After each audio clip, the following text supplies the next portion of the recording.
Tachia hao, bienvenidos y bienvenidas a Te lo digo en chino.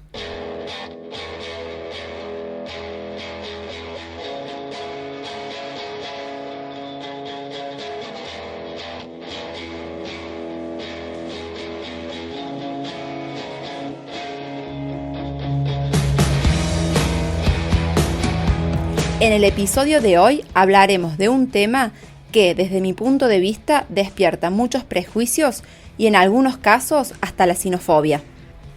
Muchas veces nos cuesta comprender que cada cultura es diferente. Por otra parte, la sociedad suele recibir una gran cantidad de noticias que tienen una visión sesgada y como sociedad a veces no somos capaces de analizar la información con una mirada crítica y tendemos a generalizar y juzgar a un pueblo o a un país en su totalidad. Hoy hablaremos sobre si los chinos comen carne de perro y toda la polémica que se crea en torno a ello. Me acompaña un gran invitado, Rodrigo Muñoz Moya. Rodrigo es profesor de Historia y Geografía.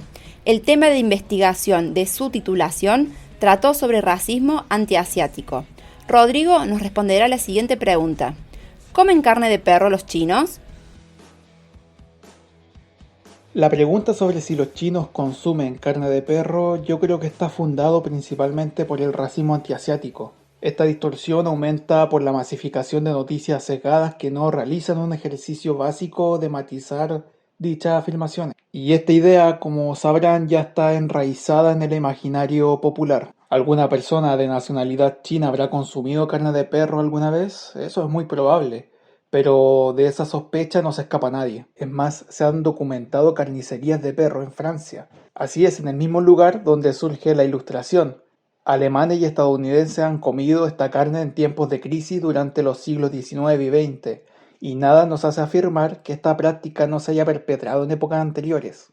Entonces, para complejizar un poco más esta pregunta, me basaré principalmente en dos cuestiones. Una sería el clasismo y otra sería el racismo. El clasismo, por una parte, que sería la discriminación hacia las clases bajas, se relaciona con estas cuestiones ya que la carne de perro, de gato o de ratas es estimada como poco valiosa, o que no está al mismo nivel que los productos obtenidos por la ganadería porcina o bovina.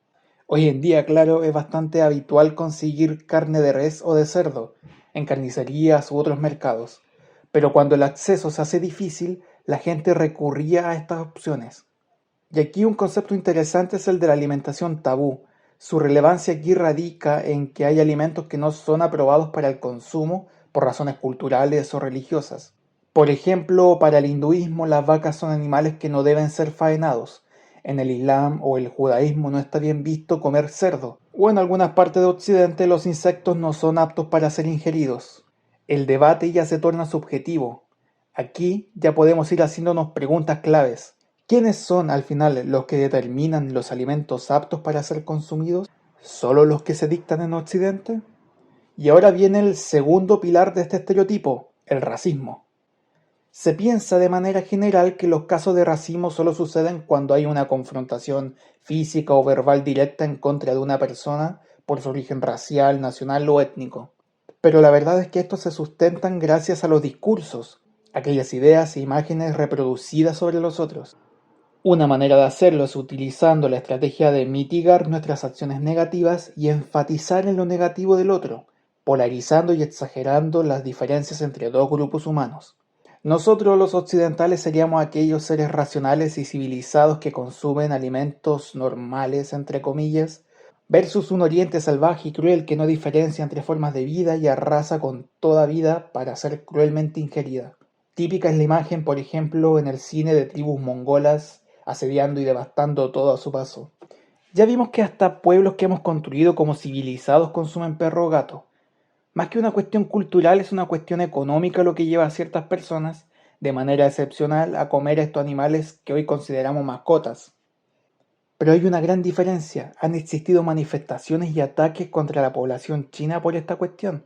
En Perú, el año 2018 se acusó a un restaurante de comida china de utilizar perros en sus preparaciones, haciéndolas pasar por carne de res o cerdo. Fue tanto el revuelo que a las supuestas raciones que contenían perros se les hizo un análisis químico toxicológico. ¿Cuáles fueron los resultados de este examen? Que era carne de res. y estos hechos se replican y se repiten por todo Occidente.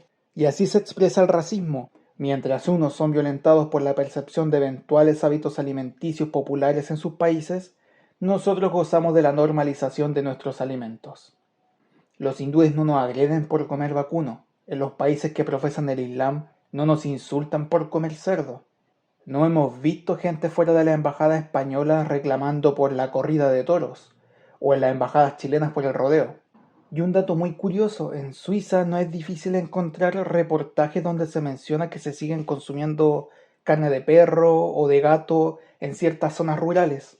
Y bueno, famosa fue la noticia donde se hablaba de un festival donde se consumía en grandes cantidades la carne de perro, en la ciudad de Yulin.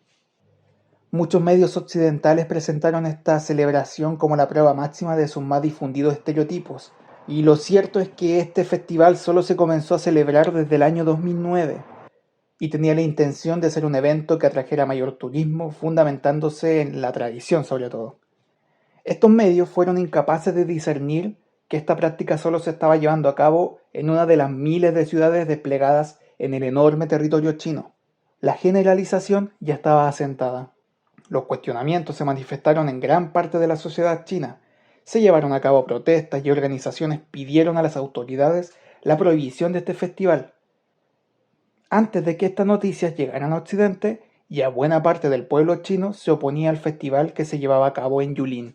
Todo esto mientras en esta parte del mundo omitimos y apartamos la vista al consumo de perro en Suiza o la crueldad mostrada en las corridas de toro de España, Portugal, Francia, México o Colombia. Las peleas de perros, al parecer, son una práctica que se originó en la estimada civilización romana, pilar de lo que hoy llamamos sociedad occidental.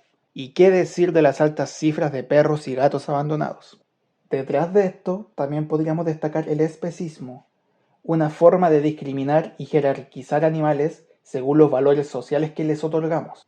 Numerosos son los festivales gastronómicos donde se ingieren grandes cantidades de carne de res o de cerdo, que conllevan la obvia muerte de miles de animales. Por ejemplo, tenemos el Rib Fest en Estados Unidos y Canadá, un festival de costillas que genera cuantiosas ganancias basándose en costillas de cerdo, res a la barbacoa, pollo, etc. Y mientras esto se realiza sin miramientos ni presiones internacionales, los mismos ciudadanos estadounidenses y canadienses protestan fuera de las embajadas chinas o insultan a los ciudadanos o descendientes de los asiáticos. China es un país enorme, de más de 1.400 millones de habitantes, más que en todo el continente americano en su conjunto. Se practican numerosas y diversas formas de cocinar y preparar los alimentos. La práctica de comer carne de perro es muy rara y siempre va a depender de factores como la edad, la ciudad o pueblo donde vive una persona. Más que criminalizar y apuntalar a toda una sociedad, creo que es más pertinente discutir sobre nuestras propias acciones que llevamos tanto tiempo normalizando. Rodrigo, muchas gracias por tu participación. Pueden encontrarlo en Instagram como Asia con Historia, en donde sube contenidos de gran interés y lo cuenta de una manera dinámica y muy clara. Nos vemos en el próximo episodio. Bye bye.